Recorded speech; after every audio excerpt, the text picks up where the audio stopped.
સરકારી સેન્ટરમાં ધર્મ પ્રચારના વિડીયોથી વિવાદ. ડાંગના આહવાના કોટબા ગામનો એક વિડીયો વાયરલ થયો છે. 23 મેના રાત્રિના 8 વાગ્યાનો આ વિડીયો છે જે વાયરલ થયો. સરકારી સબ સેન્ટરમાં ધાર્મિક પ્રચાર થયાનો આરોપ લાગ્યો છે. ખ્રિસ્તી ધર્મનો પ્રચારનો આ કાર્યક્રમ યોજાયો હોવાનો આરોપ છે. આક્ષેપ એવો પણ છે કે રાત્રે 8 વાગે સરકારી વસાહત આયુષ્યમાન આરોગ્ય મંદિર સબ સેન્ટર કોટબા ખાતે ખ્રિસ્તી ધર્મ પ્રચારનો કાર્યક્રમ યોજાયો.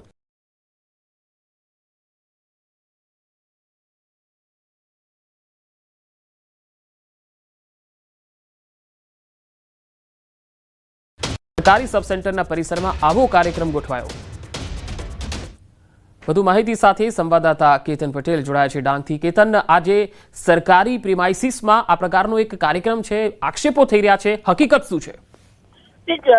ચોક્કસથી વાત કરું બંગો તો ડાંગ જિલ્લાની અંદર ખાસ કરીને ખ્રિસ્તી ધર્મનો ધર્માંતરના મુદ્દાઓ બહુ ઘણી અનેક વખત ચર્ચામાં આવ્યા છે, પરંતુ ગઈકાલે કઈ કિસ્સો અલગ બનવા પામ્યો છે કે આહવા તાલુકાના કોટબા ગામે જે કેથોલિકલ ચર્ચ હોવા છતાં પણ જે સરકારી આરોગ્ય વિભાગનું સબ એક પ્રાર્થના સભાનું આયોજન થયું હતું, જેનો વિડીયો સોશિયલ મીડિયામાં વાયરલ થતા પોલીસ પણ દોડધામ કરી રહી હતી અને સમગ્ર મામલે હાલ પોલીસે પણ તપાસ હાથ ધરી છે. અને ખાસ કરીને આજે સરકારી મિલકતની અંદર જે પ્રાર્થનાઓ કરાતા જે હિન્દુ લોકોની અંદર જે એક મોટો રોષ પણ જોવા મળ્યો છે. અને ખાસ કરીને ખ્રિસ્તીઓનો દેવળ ચર્ચ હોવાથી ધાર્મિક કાર્યક્રમમાં આયોજન કરવા એટલે કે કોમ્યુનિટી હેલ્થ ઓફિસર પણ હાજર હોવાનું જણાઈ આવ્યું હતું. એટલે કે ચોક્કસપણે કહી શકાય છે કે જે સરકારી અધિકારી પણ છે એ પણ ખ્રિસ્તી ધર્મ પાળતા હોય છે અને એના જ મેળા પીપળા હેઠળ આ એક પ્રાર્થના સભાનું આયોજન થયું એવું ચોક્કસપણે કહી શકાય એમ ખોટું નથી. પંકજ જી કેતન, આભાર માહિતી આપવા માટે.